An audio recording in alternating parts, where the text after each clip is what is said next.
Olá, nesse vídeo nós vamos construir um relatório com a evolução de receitas ano a ano e mês a mês em forma de tabela.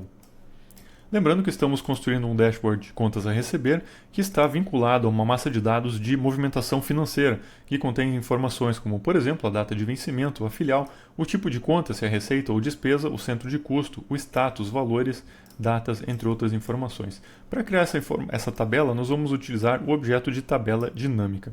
E dentro da tabela dinâmica, nas linhas nós vamos colocar o mês, nas colunas nós vamos colocar o ano e no centro do relatório nós vamos colocar o somatório dos valores. Vamos ver como isso está ficando. Vamos salvar então e vamos chamar de receitas, evolução das receitas. Opa, esse nome já existe, então vamos usar um pouquinho diferente. Evolução das receitas, tabela.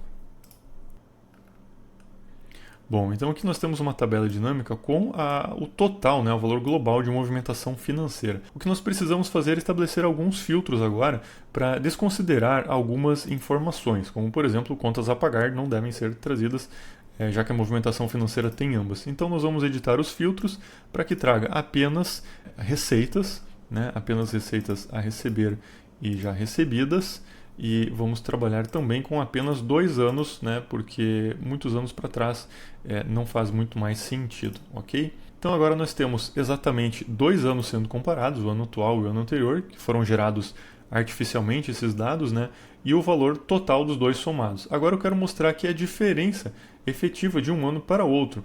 Então, no lugar de usar a fórmula soma, nós vamos utilizar a diferença da mesma métrica, uma função pronta que vai nos trazer a diferença em reais, né, de uma métrica para outra. Qual é o interessante desse layout de relatório? A qualquer momento o usuário pode, por exemplo, expandir aqui por mês. Ele pode ver, por exemplo, por mês esse centro de gerador de receitas, as receitas geradas num ano, no outro e a diferença efetiva de um para o outro. Ou ele pode analisar por mês e estabelecimento, né?